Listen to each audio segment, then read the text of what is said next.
Top quality और consistent performance के लिए सिर्फ सिल्वर पंप्स। टॉप क्वालिटी और कंसिस्टेंट परफॉर्मेंस के लिए सिर्फ सिल्वर पंप्स, नाम याद रखना। 10वीचा निकाल लागलेला आहे आणि या 10वीच्या परीक्षेमध्ये 100% गुण रावी नाम जोशी हिने मिळवलेले आहेत आणि आपण पाहू शकतो पालकांसमवेत हा सगळा आनंद उत्सव रावी साजरा करताना आपल्याला पाहायला मिळते। रावी, तुझं तर खूप खूप अभिनंदन, तुला 100% मार्क्स मिळाले। मात्र तुला असं वाटलं होतं की 100% मार्क्स मला मिळतील आणि तशी तयारी तू केली? नाही, हे मला काही वाटलं नव्हतं। असं छान मार्क मिळतील माहिती होतं, 100%ची अपेक्षा नव्हती केली। काय विशेष तयारी काही केली यासाठी सगळं तू? हो, एक तर भरपूर प्रॅक्टिस केली आणि मी कुठलाही वेगळा क्लास लावला नव्हता। त्याच्यामुळे माझे शिक्षक, आई बाबा, मित्र या सगळ्यांनी खूप मदत केली मला आणि त्याच्यामुळे आणि एकतर क्लास लावला नसेल तर स्वतःचा अभ्यास आणि शाळेतला अभ्यास खूप महत्त्वाचा असतो, शाळेचा पाठिंबा महत्त्वाचा असतो, तो मला या शाळेमुळे मिळाला। त्याच्यामुळे आता पुढे काय तुझं काही तू ठरवलं की 10वी 100% मिळाले म्हटल्यानंतर आता पुढे काय करायचं? हो, मी सायन्स घेणार आहे कारण मला प्युअर सायन्सेसमध्ये जायची इच्छा आहे। काय तुला आव्हान होतं की 10वीचं वर्ष, काही टेन्शन होतं, अभ्यासाची काही तयारी, तू असं कसं काही एक टाइम टेबल वगैरे असं काही केलं? नाही, म्हणजे असं लिहून नव्हतं काढलं, माझ्या डोक्यात ते टाइम टेबल तयार झालं होतं कारण आवडीने अभ्यास करायचा आणि वर्षभर छान कष्ट घ्यायचे असं मी ठरवलं होतं। ते मी घेतले आणि त्याचं छान फळ मिळालं मला। सब्जेक्ट असा तुला की अवघड होता की असं काही, किंवा आवडीचा कुठला होता? आवडीचा विषय संस्कृत आहे, मला गणित पण आवडतं, पण अवघड असं काही मला नाही गेलं कुठलाच। सगळ्या विषयांबद्दल मला पेपरला जाताना तेवढाच कॉन्फिडन्स होता। पालक देखील सोबत आहे, काय तयारी करून घेतली तुझ्याकडून त्यांनी?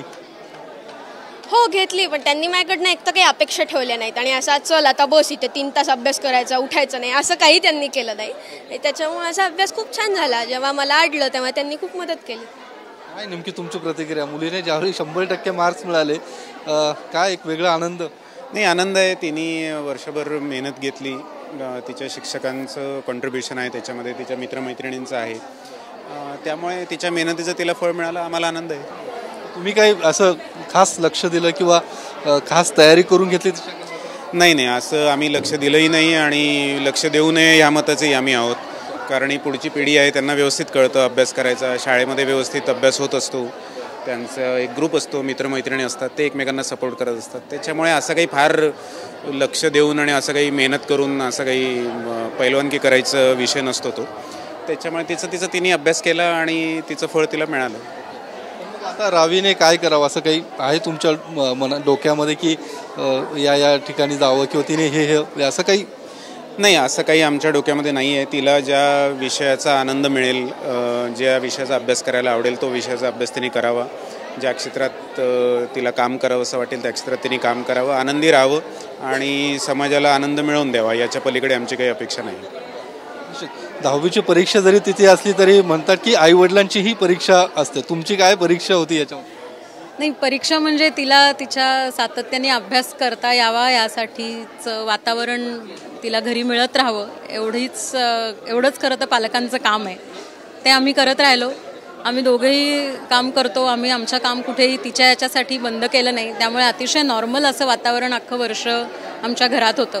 तिची 10वीची परीक्षा आहे म्हणून 2 महिने सुट्टी घेऊन आम्ही घरी बसलो नाही, तिची परीक्षा सुरू होती, आम्ही फक्त सोडण्या आणण्याचं काम केलं, ते सुद्धा खूप ऊन असतं म्हणून, तेही तिने केलं नसतं तर ती तयारीच होती। म्हणजे थोडक्यात सांगायचं की एक नॉर्मल रोजचा अभ्यास सातत्याने करण्याचं हे फळ आहे असं मला वाटतं। कसं होतं की अनेक पालक खूप टेन्शन घेतात, 10वीचं त्यांचा मुलगा असतो, परीक्षेचं टेन्शन, वर्षभर टेन्शन असतं, अशा काही पालकांना तुम्हाला काही सांगायचं की काय नेमकं त्यांनी या वर्षभरात कशा पद्धतीने काय नेमकं अवलंबावं?